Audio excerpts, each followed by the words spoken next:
For further information regarding the next series of discussions or various programs you've heard about, please contact the Chicago Bar Association. Thank you again.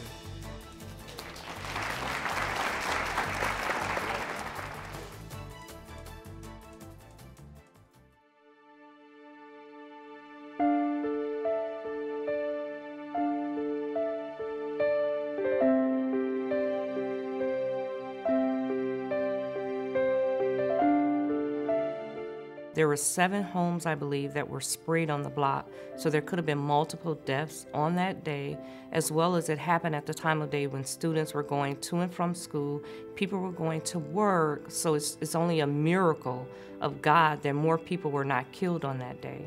And as she came around the vehicle, she says that she saw the guy pull the gun and pointed to my brother and just shot. She heard the shots fired, and she realized she saw my brother go down, and never had a chance to bring his hands. He just, with his hands down, just went down. As she reached up to him, she just saw the blood gushing. It was one shot close range to his neck since he was next to the car. It looked like he was laying there, looking up, like he was still trying to hold on. They said he was brain dead the next morning, and I could not make that decision to turn that machine off. I said, when he's ready to go, he will go. I stayed in that window for a long time, looking at this young body in the backyard. And I knew, but I didn't want to know that that was my grandson. I knew that as part of my healing, I had to clean Tyrone's blood off my floor. Everyone was saying, oh, Auntie, Mom, we do that, we do that. I said, no, I have to do this.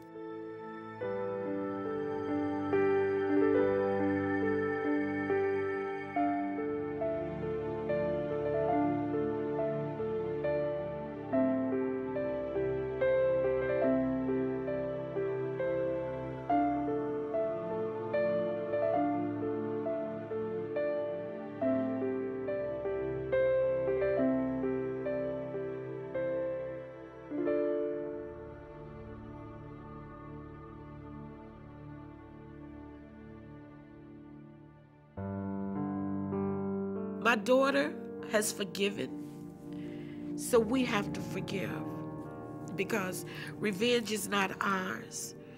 And to hold that revenge, that keeps us back. We don't need any more young men dying. And it doesn't matter if they were bad kids. They were still somebody's child. The persons who's done this, they're somebody's child. To the mom, I feel your prayers, because when your kid's out there in the street, nobody wants their kid out there. As a parent, I would just love to take every young person and just shake them until they understand to stop. Enough is enough. I realized that you have to expand past your front yard. You got to take it further than that.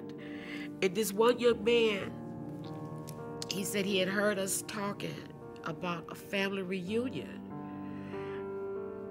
And, I'm listening to him, and he says, I'd never gone to a family reunion. And then it dawned on me, you have to have a family for a family reunion. We have to become partners with our children.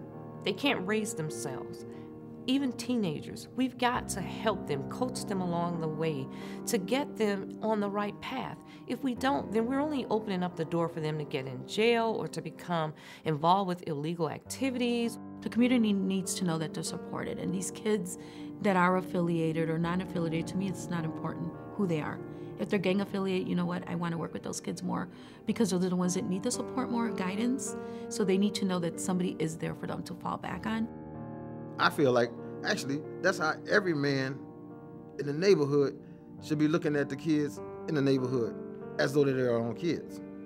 Then I see other kids out there want to start fights, this and that. And I'm telling them, no, that's not what you need to be doing. You go to school with these same kids you out here having a fight with.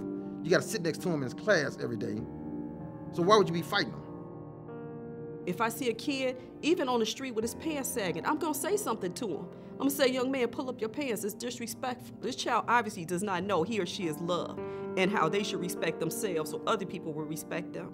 You know, these kids need something to do. If you don't give them something to do, they're gonna find something bad to do. You gotta meet people that's on the street. I met a young man last night, and he said, 3,700 po. Okay, if I hear anything, I'm gonna come. And I gave him a hug, and I said, thank you. And what I learned, unfortunately, is that not only did I have to raise my 3 sons, but I have to raise the kids in my neighborhood, too, who don't have a father figure in their lives, because by sitting back and just raising your kid, the one that you don't reach out to could be the same one to murder or kill your kid. The challenge was for them to stay on the right path in the middle of the hood where other kids wasn't necessarily doing that. So how do you keep moving forward and not leave your friend behind? It was for them, they had to make a decision, but they tried to encourage others to do what they were doing. But they also realized that you can't let nobody hold you down. They didn't judge anybody in the community. They didn't make anybody feel less important because of what they were doing. They were trying to encourage them to find something to do. We watched our neighbors' kids. We have taken them places with us. We take them to the park. We do things with our neighbors' kids, and we didn't extend it to others. And I think that's the part we got to, we have to embrace everybody. You got to show love to get love.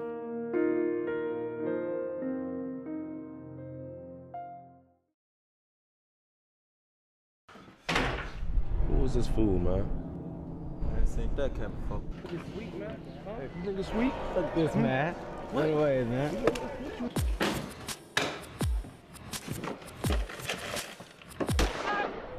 Somebody help me! Somebody help me, please! Hey, one of my phone, man.